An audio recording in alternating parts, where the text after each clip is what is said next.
اعوذ باللہ من الشیطان الرجیم بسم اللہ الرحمن الرحیم الحمدللہ رب العالمین۔ خوب، ہماری بحث جو ہے وہ نظام حکمت صدرائی میں چل رہی ہے، اور اس میں ہم ملا صدرا کی بعض نظام کو سمجھنے کے لیے مقدماتی گفتگو کر رہے ہیں۔ ہماری گفتگو جو ہے وہ یہاں تک پہنچی تھی اس کتاب کے اندر جو ہم نے شروع کی ہے نظام حکمت صدرائی کے نام سے۔ یہ ایک مقدماتی جو ہے وہ بحث رہ گئی تھی، اس کو جو ہے وہ بیان کر کے ہم پھر اگلے درس میں داخل ہوتے ہیں۔ وہ یہ کہ ملا صدرہ کن متفکرین سے اور علماء سے متاثر رہے ہیں۔ یہ ایک مفکر کو سمجھنے کے لیے انتہائی اہمیت کا حامل نقطہ ہوتا ہے کہ ایک بندہ جو صاحب مکتب ہے، صاحب نظریہ ہے، اس پر کس نے اپنے اثرات جو ہیں وہ چھوڑے ہیں۔ اس کو یہاں پر مختصر طور پہ جو ہے یہاں پر بیان کرتے ہیں۔ مثلا فرماتے ہیں کہ جو علماء جن سے ملا صدرہ بہت زیادہ متاثر ہوئے ہیں، ان میں ایک یونانی فلاسفر گزرے ہیں، اوفلوتین ہے، کہ اس کو انگلش میں جو ہے وہ پلوٹائنس یا پلوٹینس جو ہے وہ کہتے ہیں۔ ان سے بہت زیادہ متاثر ہوئے ہیں کہ یہ یونانی فلاسفر بہت بڑے ہیں۔ ابن سینا سے بہت زیادہ متاثر ہیں، اور پھر ارسطو سے متاثر ہیں ابن سینا کے ذریعے سے، چونکہ ابن سینا کی نے ارسطو کی نظریات کو ذکر کیا ہے، اور ابن سینا کے توسط سے پھر ارسطو سے متاثر ہیں۔ ایک جو شخصیت جس سے بہت زیادہ متاثر ہے ابن عربی ہے، شیخ اشراق ہیں۔ فخر رازی اہل سنت کے عالم، اور علامہ دوانی یہ بھی جو ہے کافی اعتماد رہا ہے، اور ان کے جو استاد ہیں میر داماد، ان لوگوں سے یہ بہت زیادہ متاثر رہے ہیں، اور ان کے نظریات پر جو ہے فرق کافی پڑا ہے۔ فخر رازی کے اوپر اعتراضات جو ہیں وہ زیادہ ہیں ملا صدرہ کے، کہ ضروری نہیں ہے جن سے متاثر ہوئے ہیں ان کو حتماً قبول بھی کیا ہو نا، بلکہ تنقید کرنا تاثیر ہی کی وجہ سے ہوتا ہے۔ ہم لوگوں کے اصطلاح میں اور عرف میں جو ہے وہ یہ ہوتا ہے کہ ہم جو ہے وہ متاثر ہو جائیں کسی سے تو اس کا مطلب یہ ہے کہ سب کچھ اس کا قبول کرنا ہے نا۔ متاثر ہونے کا مطلب یہ ہے کہ آپ کو جہت بعض اوقات دے دیتا ہے، آپ اس کے نظریے کی رد کر رہے ہوتے ہیں، لیکن اس کی طرف لے جانے والا، اس میدان میں اتارنے والا کون ہوتا ہے؟ اسی کا نظریہ ہوتا ہے۔ تو اس اعتبار سے کہا جاتا ہے کہ یہ اس کے متاثرین میں سے ہے یا ان سے متاثر تھا۔ تو فرماتے ہیں کہ ملا صدرہ کے جو حکمت مطالعہ کے جو نظریات ہیں نا، بہت زیادہ جو نظریات ہیں کس کے تحت ہیں؟ کتاب اصولوجیہ کے، اصولوجیہ سے بہت زیادہ استفادہ کیا ہے جناب ملا صدرہ نے۔ یہ کتاب ملا صدرہ کے زمانے تک یا اس کے بعد سے کچھ عرصے تک بھی یہ تصور کیا جاتا تھا کہ یہ کتاب ارسطو کی ہے، لیکن پھر بعد میں محققین نے تحقیقات انجام دی اور کہا نہیں، یہ افلوتین کی ہے، یعنی پلوٹائنس کی ہے یہ کتاب۔ تو پلوٹائنس جو ہے وہ عارف مزاج فلسفی تھا بہت، اس نے واقعاً ایسے ایسے نظریات دیے ہیں کہ صدرہ خاضع ہے افلوتین کے سامنے، کے جس کو پلوٹائنس کہا جاتا ہے، کہ یہ ایک الگ بحث ہے، موجود ہے تحقیق کے اندر کہ کون کون سے نظریات سے متاثر ہوا ہے، اور ملا صدرہ نے ان نظریات کو اپنی کتابوں میں جگہ دے کر ان کے اوپر دلائل اور شواہد ذکر کیے ہیں۔ بہت سارے موارد ہیں، کہتے ہیں در موارد متعددی پس از اثبات اندیشہ یہ خاص سے خودش، یعنی اپنے نظریات جو خاص ہیں اس کو ثابت کرنے کے بعد شواہدی از کتاب مذکور ذکر میں کند، یعنی کچھ شواہد جو ہیں اسی کتاب سے جو ہیں وہ ذکر کرتے ہیں جناب ملا صدرہ۔ یہ اس بات کی علامت ہے کہ ان کے نظریات جو ہیں وہ ایک جیسے ہی رہے ہیں۔ اسی طریقے سے کہتے ہیں کہ اپنے عام جو نظریات ہیں، یہ تو تھا کیا خاص نظریات میں کس سے زیادہ متاثر ہے؟ پلوٹائنس سے۔ کتاب کون سی ہے اس کی؟ مشہور اصولوجیہ۔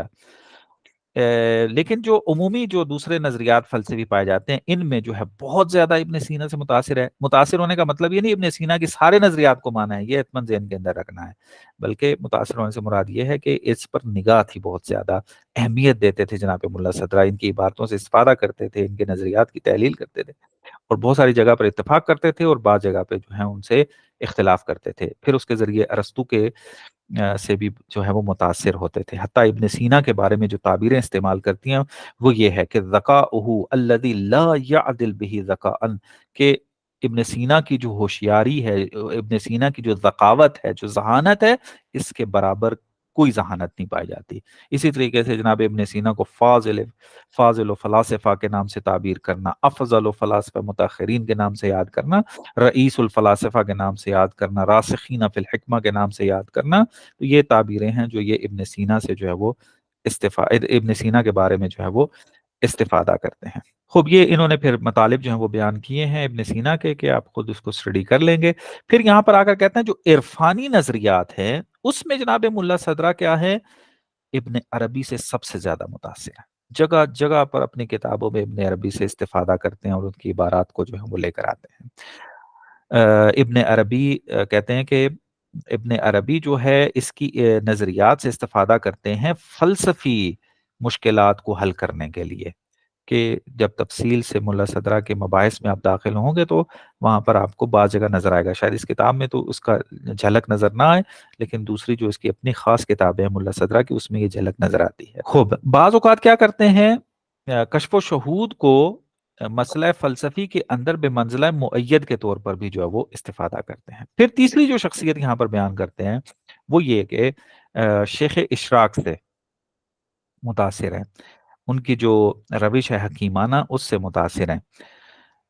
اگرچہ کہتے ہیں کہ روش فلسفہ جو ہے وہ برہانی ہے، یعنی استدلال سے جو ہے وہ سروکار استدلال بھی جو خاص یعنی تب کیا فلسفہ کیا ہے، نتیجہ ہے ان استدلالات کا کہ جو کیا ہے در نہایت بر بدیہیات مبتنیان، یعنی جس کے مقدمات بدیہی ہوتے ہیں۔ خوب یہ اب مطالب ہیں جس کو کھولنے کی ضرورت ہے کہ بعد میں اس کی طرف اشارہ کریں گے کہ اور یہ کتاب چونکہ میں نے پہلے آپ کو عرض کیا تھا کہ فرض یہ ہے کہ اس کتاب کو پڑھنے سے پہلے منطق جو ہے وہ پڑھ چکے ہیں شاگرد جو ہیں، ان کو استدلال کسے کہتے ہیں، برہان کسے کہتے ہیں، ان کی کتنی قسمیں ہیں یہ آپ جانتے ہیں، تو لہٰذا یہاں پر فقط اشارہ کر کے گزر رہے ہیں۔ فلسفہ جس استدلال سے استفادہ کرتا ہے، آرگومنٹ سے استفادہ کرتا ہے، اس کو برہان کہتے ہیں، اور برہان اس استدلال کو کہتے ہیں کہ جس کے اندر استعمال ہونے والے قضایا پروپوزیشنز جو ہیں یا تو بدیہی ہوتی ہیں یا بدیہی تک جو ہے پہنچتے ہیں، یعنی ان کا آخری جو نتیجہ ہوتا ہے وہ بدیہی ہوتا ہے۔ بدیہی یعنی واضح اور روشن، کہ جن کو ثابت کرنے کے لیے اصلاً دلیل کی ضرورت نہیں ہوتی۔ اگر آپ کا استدلال ان جیسے مطالب پر مشتمل ہو کہ جو بدیہی ہوں تو ان کو کہا جاتا ہے کہ یہ استدلال برہانی ہے۔ یہاں پر یہ مطلب بیان کر رہے ہیں کہ فلسفہ اگرچہ جو ہے وہ کیا ہے، ایسے استدلال کا حاصل اور نتیجہ ہوتا ہے کہ جس کے مطالب بدیہیات پر مشتمل ہوتے ہیں، اور پس کیا ہے اس کے اندر کشف و شہود کی کوئی جگہ نہیں ہے، لیکن پھر بھی کیا ہے، شیخ اشراق فرماتے تھے فیلسوف وہ ہے کہ جو سیر و سلوک انجام دے اور کشف و شہود تک پہنچ جائے، یا کم سے کم جو ہے وہ تزکیہ نفس جو ہے اس کو کرتا ہو، یعنی اپنے نفس کا تزکیہ جو ہے وہ کرتا ہو۔ کیوں یہ الزامی قرار دیتے تھے؟ تاکہ وہ عقلی روش کے اندر غلطی نہ کر سکے، کیونکہ انسان جب ہوا و ہوس کا اسیر ہوتا ہے، جب وہ دنیا کے ساتھ تعلق پیدا کر لیتا ہے، تو یہ اس کی فکری جو ہے نا نظام کو ڈسٹرب کرتے ہیں، اور عقلی روش کے اندر، عقلی عمل کے اندر انسان کو جو ہے وہ کجروی کی طرف لے جاتے ہیں، اور انسان فیلسیز میں مبتلا ہو جاتا ہے، جس کا نتیجہ یہ نکلتا ہے کہ انسان پھر غلط نتیجے نکالنا شروع کر دیتا ہے اور اس کو پتہ بھی نہیں چلتا، تو وہ غلط نظریات تک پہنچ جاتا ہے۔ بس شیخ اشراق جو ہے وہ فلسفہ کو پڑھنے والوں کو یہ نصیحت کرتے تھے کہ وہ اس روش پر عمل کریں، یعنی تزکیہ نفس کم از کم رکھیں اپنے اندر۔ تو ملا صدرہ جو ہے انہوں نے نہ فقط یہ کہ خود اس کے اوپر عمل کیا، بلکہ اپنے کتابوں کو پڑھنے والوں کو بھی سفارش کی ہے کہ میری کتابیں ایسے افراد پڑھیں، ان کو تب یہ سمجھ میں آئے گی۔ تو ملا صدرہ جو ہے پتہ چلتا ہے کہ پھر بہت زیادہ متاثر تھے شیخ اشراق کی اس روش سے۔ ایک اور نام علماء کے نام جو یہاں پر ذکر کرتے ہیں، جیسے امام راضی ہے، فخر رازی، علامہ دبانی ہے، ان کو جو ہے ان کی تاثیر بھی جو ہے وہ پائی جاتی ہے، لیکن یہ تاثیر کس جہت سے ہے؟ اس جہت سے ہے کہ وہ بآراء نا مقبول یا با نقد یا نا پختہ بر ابن سینا و صدر متعلہین را بچالش یا بچالش بخود واداشتے ان کے در مواردی بے وضوح بیشتر مسائل یا بے ارائے تحقیقات نو و مسائل تازی انجامی دے اس، یعنی وہی مطلب جو میں نے آپ کو بیان کیا کہ فخر رازی نے بعض ایسے نظریات دیے جو قابل قبول نہیں ہیں، یا اس نے جو ہے وہ ابن سینا کے اوپر ایسے اعتراضات کیے ہیں کہ جو قابل قبول نہیں ہیں، بڑے کمزور لیول کے ہیں۔ تو ملا صدرہ نے کیا کیا؟ پھر آ کر ان اعتراضات کا جواب دیا، تفصیل بیشتر دی ہے، وضاحت زیادہ دی ہے، اور اپنی جدید تحقیقات کا زمینہ جو ہے، میدان جو ہے، ان اعتراضات کے جواب نے فراہم کیا ہے۔ تو اس اعتبار سے چونکہ یہ بستر، یہ زمینہ، یہ میدان جو ہے جدید تحقیقات کا فخر رازی کے اعتراضات کی وجہ سے پیدا ہوا ہے، تو اس اعتبار سے ہم کہتے ہیں کہ ابن ملا صدرہ جو ہے وہ فخر رازی سے جو ہے وہ متاثر رہے ہیں۔ شیخ اشراق بھی جو ہے وہ اسی طریقے سے یہی کردار ادا کیا ہے ملا صدرہ کی تحقیقات میں۔ چونکہ شیخ اشراق کے نظریات سے بھی بہت سارے اختلاف تھے ملا صدرہ کو، تو شیخ اشراق کو جوابات جب دیتے تھے تو بعض جدید تحقیقات سامنے آتی تھیں، تو اس کا زمینہ جو فراہم ہوا وہ شیخ اشراق نے کیا۔ مثال کے طور پر جناب ملا صدرہ نے جو اہم ترین نظریہ دیا اصالت وجود کا، اس کی بنیادی وجہ شیخ اشراق ہے۔ یعنی شیخ اشراق اگر جو ہے وہ اس مسئلے کو ذکر نہ کرتے اور اس پر بحث نہ کرتے تو شاید اس طریقے سے اصالت الوجود سامنے نہ آتا۔ تو اصالت الوجود کا جو میدان فراہم کیا ہے وہ کس نے؟ شیخ اشراق نے فراہم کیا ہے۔ اور اسی طریقے سے تشکیک در وجود والے نظریے کو بھی میر داماد، ان کی بھی تاثیر جو ہے ملا صدرہ پر رہی ہے۔ حتیٰ ملا صدرہ یہ کہتے ہیں کہ میرے خاص نظریات وجود میں آنے سے پہلے میں جن نظریات کا پابند تھا وہ کون تھے؟ میر داماد کے نظریات تھے۔ لیکن پھر جو ہے انہوں نے اپنے خاص نظریات جو ہیں بیان کرنا شروع کیے، لیکن ان کے اندر بھی پھر یہ ناظر رہے ہیں جناب میر داماد کے نظریات کی طرف۔ مثلا علم تفصیلی خدا بے اشیاء کے خدا جو ہے اشیاء کے بارے میں تفصیلی علم رکھتا ہے، اس کے اندر بھی اسی طریقے سے سالت الوجود اور اعتباریت ماہیت کے مسئلے کے اندر بھی جو ہے وہ مطالب کو جو ذکر کیا ہے وہ میر داماد کے نظریات اور ان کے بات کی طرف جو ہے وہ ناظر ہیں۔ مثلا فرماتے ہیں کہ میر داماد وجود کلی طبیعت در خارج کے مورد اتفاق فلاسفہ پیشن مستلزم سالت ماہیت میں داند، یعنی اگر وجود کلی طبیعی کو ہم مان لیں کہ وہ خارج میں ہے تو اس کا مطلب یہ ہے کہ ماہیت جو ہے وہ اصیل ہے۔ تو ملا صدرہ جو ہے سالت الوجود کے چونکہ وہ قائل ہے، لہٰذا منکر ہو جاتے ہیں کہ کلی طبیعی جو ہے وہ خارج ہی ہے۔ یہ مسئلہ ہم سالت الوجود میں جا کر پڑھیں گے کہ یہاں میں ابھی اس کو وضاحت نہیں کرتا۔ یہ ہمارا یہ فصل جو ہے وہ ختم ہو جاتی ہے کہ آپ یہاں پہ دیکھیں جناب عبودیت نے جتنی گفتگو کی ہے ان ساروں کے ریفرنسز جو ہیں وہ فصل کے آخر میں بیان کیا ہے۔ کوئی بھی مطلب بغیر ریفرنس کے نہیں ہے، تفصیل کے ساتھ بیان کیا ہے۔ آپ اس کتاب کے اندر جو ہے وہ دیکھ سکتے ہیں کہ اپنے ہر مطلب کے اوپر انہوں نے ریفرنس جو ہے وہ ذکر کیا ہے۔ بعض توضیحی نکات بھی حاشیے کے اندر ذکر کیے ہیں کہ جو تفصیلی اس کا مطالعہ کرنا چاہتے ہیں۔ مثلا دیکھیں گے تمام ریفرنسز یہاں پر بیان ہوئے ہیں جو مورد آپ کی خدمت میں بیان کیے تھے۔ تو یہ ہمارا ایک مطلب جو ہے وہ یہاں پر ختم ہو جاتا ہے۔ یہ اس کے بعد ہم جو داخل ہو جاتے ہیں حکمت متعالیہ کے تعارف میں کہ حکمت متعالیہ کیا ہے۔ ہم نے ملا صدرہ کے بارے میں تفصیل سے بات کر لی، اس کی روش کیا تھی، مطالب کیسے ذکر کیے، کون کون سی ان کی کتابیں تھیں، ان کتابوں کی کیا صورتحال تھی، تو وہ ساری باتیں ہو گئی۔ اب آتے ہیں خود حکمت متعالیہ کے اوپر کہ خود حکمت متعالیہ کیا ہے۔ اس کو جو ہے وہ بیان کرنے سے پہلے پہلا مطلب جو بیان کرتے ہیں وہ یہ کہ ہم پہلے دیکھیں کہ حکمت متعالیہ سے پہلے فلسفے کی کیا صورتحال تھی۔ تو یہاں پر جو نقطہ بیان کرتے ہیں وہ یہ کہ ہم اگر کلی طور پر دیکھیں، کلی طور پر کہتے ہیں کہ تین قسم کی روشیں جو ہیں وہ حکمت مطالعہ سے پہلے رائج تھیں، ایک فلسفی، ایک عرفانی اور ایک کلامی۔ یعنی ایک فلسفی روش تھی کہ جیسے میں نے پہلے عرض کیا کہ فلسفی روش کون کون سی تھی؟ ایک مشائی تھی اور دوسرا کون سی تھی؟ اشراقی۔ یہ فلسفی جو ہے وہ روش جو ہے وہ موجود رہی ہے۔ عرفانی موجود تھی، جیسے مثلا آپ دیکھ لیں عرفان کے اندر ابن عربی ہیں، ان کا جو عرفان ہے وہ روش موجود رہی ہے، اور اس سے پہلے کے بھی عرفا، اور ایک کلامی ہے، متکلمین جو ہے وہ اپنی جو ہے وہ ورڈ ویو بیان کرتے ہیں۔ تو یہ تین قسم کی جو ہے وہ ورڈ ویو موجود تھے۔ مثلا ایک ورڈ ویو ہمارے پاس فلسفی ہے، ایک ورڈ ویو ہمارے پاس جو ہے وہ عرفانی ہے کہ جس کا انحصار جو ہے وہ کشف و شہود کے اوپر ہے، ایک ورڈ ویو جو ہے وہ کلامی ہے۔ کہتے ہیں جو فلسفی ورڈ ویو ہے یہ کس کا نتیجہ ہے؟ عقل کا، عقل کے اوپر بیس کرتی ہے، فقط عقل، عقل کے علاوہ کسی اور روش سے استفادہ نہیں کرتی ہے۔ اس کی اساس، اس کی روش تحقیق سب کچھ جو ہے وہ عقلی بنیادوں پر ہوتی ہے۔ اور یہ جو ورڈ ویو ہے اس کا انحصار کس کے اوپر ہوتا ہے؟ ان قضایا کے اوپر ہوتا ہے جو بدیہی ہوتے ہیں، کہ جس کی میں نے وضاحت جو ہے وہ بیان کی ہے۔ خوب، آگے چلتے ہیں۔ اگلا جو ورڈ ویو ہمارے پاس موجود ہے وہ عرفانی ہے۔ یہ عرفانی ورڈ ویو کہاں سے حاصل ہوتا ہے؟ کشف و شہود سے حاصل ہوتا ہے۔ جو عارف ہوتا ہے وہ حقائق اور ریالٹیز کو شہود کے ذریعے جو ہے وہ درک کرتا ہے، اور اس کو پھر اپنی فکر کے لیے پایا یعنی بنیاد قرار دیتا ہے، اور پھر اس کو روش عقلی کے ذریعے جو ہے وہ بیان دے کرتا ہے، اور اس سے کچھ نتائج حاصل کرتا ہے۔ یعنی پہلے وہ شہود کرتا ہے حقیقت کو، پھر اس حقیقت کو اپنی فکر کی بنیاد قرار دیتا ہے، پھر اس کے اوپر اپنی عمارت ورڈ ویو کے نتائج کی جو ہے وہ کھڑی کرتا ہے۔ اس کو ہم کہتے ہیں یہ جہان بینی و ورڈ ویو جو عرفانی ہے۔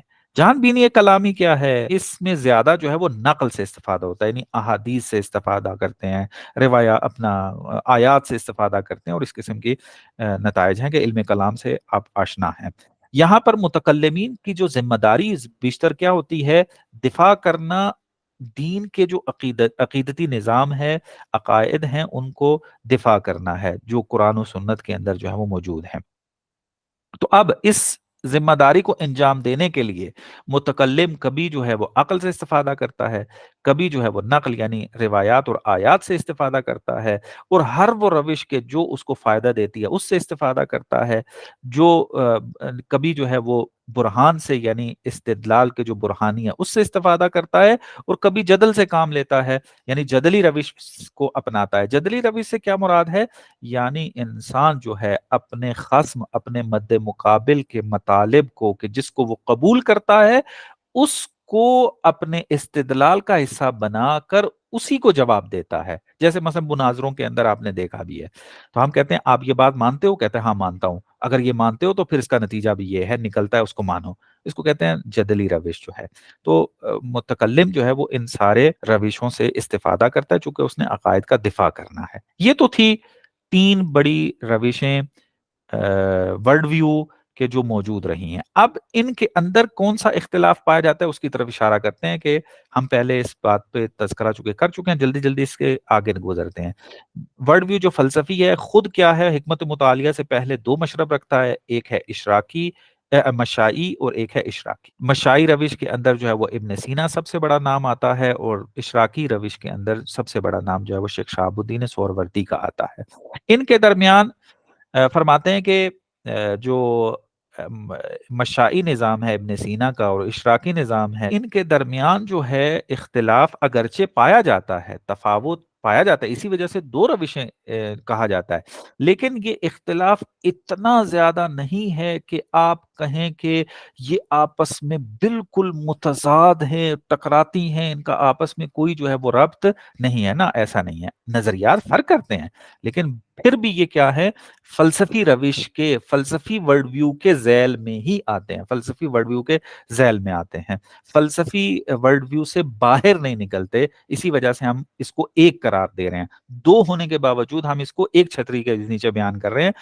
ہم کہہ رہے ہیں کہ فلاسفیکل یعنی فلاسفیکل ورڈ ویو اس کے تحت جو ہے اس کو لے کر آ رہے ہیں۔ فرماتے ہیں کہ یہ ایسا نہیں ہے جس طرح فلسفی و عرفانی جو ہے وہ کلامی روش کے ساتھ جو ہے آپس میں متضاد جو ہیں وہ شمار ہوتے ہیں اس میں، تو لہٰذا اس وجہ سے یہ تین بنتے ہیں۔ پھر اس کے بعد جو ہے وہ یہ جو دو نظام ہیں مشائی اور اشراقی، یہ کیا ہے؟ چونکہ حکمت متعالیہ کی وجود میں آنے کے لیے مؤثر ہیں، لہٰذا ان کے درمیان پائے جانے والے اختلاف کی طرف توجہ کرنا جو ہے وہ ضروری ہے، کیونکہ اشراقی اور مشائی جو ہیں انہوں نے زمینہ فراہم کیا کہ حکمت مطالعہ وجود میں آئے اختلافات کی وجہ سے، تو لہٰذا ہمیں ان کی طرف توجہ کرنے کی ضرورت ہے۔ اب یہاں پر بیان کرتے ہیں کہ اگر ہم ورڈ ویو جو کلامی ہے اس کی طرف جاتے ہیں تو ہمیں اس کے اندر بہت سارے مکاتب فکر ملتے ہیں۔ ان میں ایک جو ہے وہ اشعری ہے، دوسرا کیا ہے؟ معتزلی ہے، کہ یہ کلامی اب بحث ہے، اس کو زیادہ کھولنے کی ضرورت نہیں ہے۔ کلامی جو فرقے جو سامنے آئے تھے ان میں اشعری جو ہے وہ ابھی تک زندہ ہے۔ تمام عرب کمیونٹیز جو ہیں، ممالک جو ہیں، ان کے اندر جو سنی عقیدتی اعتبار سے ہیں وہ اشعری شمار ہوتے ہیں، جو سلفی و وہابی نہیں ہیں وہ اشعری ہیں۔ فرماتے ہیں کہ چونکہ انہوں نے جو ہے وہ فلسفے کے ساتھ مخالفت کی ہے، لہٰذا فلسفے نے پھر ان کے جوابات دیے ہیں، لہٰذا فلسفے کی سرشت کے اندر، سرنوشت کے اندر ان کا جو ہے نا بڑا کردار ہے، دخالت رکھتے ہیں، لہٰذا اس کی طرف بھی جو ہے وہ توجہ کرتے ہیں. کہتے ہیں با توجہ این که اختلاف آنها با فلسفه است که در سرنوشت فلسفه دخیل بوده است، نه اختلاف آنها با یکدیگر ما از تفکیک آنها صرف نظر میکنیم. فرماتے ہیں کہ چونکہ یہ جو فرقے تھے، اشعری ہیں، معتزلی ہیں یا اس کے علاوہ بھی، وہ چونکہ خود پورے کے پورے فلسفے کے مخالف تھے، فلاسفہ کے مد مقابل تھے، تو اس وجہ سے ہم جو ہے نا اس کو فقط ایک شمار کریں گے، ان کو الگ الگ ذکر نہیں کریں گے. ہم کہیں گے کہ ایک ہمارے پاس جو ہے وہ ورلڈ ویو کلامی ہے، بس اس کے نیچے چاہے آتے رہیں، کیونکہ سارے کے سارے مشترک ہیں فلسفے کی مخالفت میں، تو اس کو ہم ایک ہی شمار کریں گے، اس کو الگ جو ہے وہ شمار نہیں کریں گے. وہ فرماتے ہیں کہ لیکن اس کتاب کے اندر ہمارا کلامی روش سے جو ہے وہ سروکار نہیں ہے. خب اس کے بعد پھر کہتے ہیں کہ جو ورڈ ویو ہے عرفانی، پیش از ابن عربی رحم شامل می شود، پس از ظہور ابن عربی عمدتاً در آراء او و آثار او منحصر می شود. کہتے ہیں کہ جب ہم ورڈ ویو کہتے ہیں نا عرفانی، تو اس سے مراد ہماری تمام عرفاء ہیں، چاہے وہ ابن عربی ہو یا ابن عربی سے پہلے کے عرفاء ہوں. لیکن چونکہ ابن عربی کے بعد جب بھی ورڈ ویو عرفانی کی بات ہوتی ہے تو زیادہ جو ہیں وہ انہی کی آراء، ابن عربی کی اور پھر انہی کے شارحین کی جو ہے وہ آراء کو ذکر کیا جاتا ہے. تو اس وجہ سے جہان بینی عرفانی جب کہتے ہیں تو اس سے مراد ابن عربی و اس کے شاگرد اور اس کے بعد کی جو ہے وہ کتابیں ہوتے ہیں. فرماتے ہیں کہ بنا بر این آنچه گفتیم ما پیش از ملا صدرہ در باب جہان بینی و به عبارت دیگر در باب نگرش به ہستی کیا ہے، ہم ملا صدرہ سے پہلے اگر دیکھیں جہان بینی اور ورلڈ ویو کے اندر، تو ہمیں کیا ہے، ایک جہان بینی جو ہے وہ فلسفی ملتی ہے جو کہ ایک مشائی ہے اور ایک اشراقی ہے، ایک ورلڈ ویو ہمیں عرفانی ملتا ہے اور ایک ورلڈ ویو ہمیں جو ہے وہ کلامی متکلمین کا جو ہے وہ ملتا ہے. تو فرماتے ہیں کہ ایک مطلب جنہوں نے یہاں پر بیان کیا، اس کے بعد ایک مطلب بیان کرتے ہیں، وہ یہ کہ ہمارے پاس ایک ورلڈ ویو جو ہے نا وہ ریلیجس بھی ہے، یعنی دینی، ریلیجس ورلڈ ویو، دینی جہان بینی. یہ جو دینی جہان بینی ہے، یہ آیا ہم ان تین ورلڈ ویو کے مقابل میں ذکر کریں، یعنی ہم یوں کہیں آ کر کے ہمارے پاس چار قسم کے ورلڈ ویو ہیں، ایک ہے فلسفی، ایک ہے عرفانی، ایک ہے کلامی، ایک ہے دینی، یا نا یہ ان کے مد مقابل نہیں ہے. تو جواب اس کا یہ دیتے ہیں کہ مد مقابل نہیں ہے، بلکہ چاہے وہ فلسفی ہو، چاہے وہ عرفانی ہو، چاہے وہ کلامی ہو، ان ساروں کا دعویٰ یہ ہے کہ میرا بیان کردہ نظام جہان بینی و ورلڈ ویو کا یہ دین کے مطابق ہے. یعنی ان ساروں کا جو زیادہ ہم و غم ہے وہ یہی ہے کہ ہم یہ دعویٰ کر سکیں، یہ بیان کر سکیں کہ دین کو صحیح ہم نے سمجھا، دین کو گہرائی میں جا کر ہم نے سمجھا، ہمارا بیان کردہ نظام ہی دینی نظام ہے. تو چونکہ وہ دین کے ساتھ مطابقت کی باتیں کرتے ہیں تو اس اعتبار سے ہم اس کو رقیب کے عنوان سے، وہ مد مقابل کے عنوان سے جو ہے وہ ذکر نہیں کرتے ہیں. اس کی پھر انہوں نے چند مثالیں دی ہیں کہ اس کی توضیح دینے میں کچھ وقت جو ہے وہ لگ جائے گا. میں چاہتا ہوں کہ اس پہ تھوڑا سا رکوں، چونکہ یہ تفصیل اپنا توجہ طلب مطلب ہے، آج کے دور کے ساتھ سازگار بھی ہے، چونکہ آج کل اس قسم کے سوالات جو ہیں ہمارے جوانوں کے اندر پائے بھی جاتے ہیں. تو اس کو ہم پھر بعد میں ملاحظہ کرتے ہیں اور پھر اس فصل کو ختم کرنے کی کوشش کریں گے. وصلی اللہ علی محمد و آل محمد.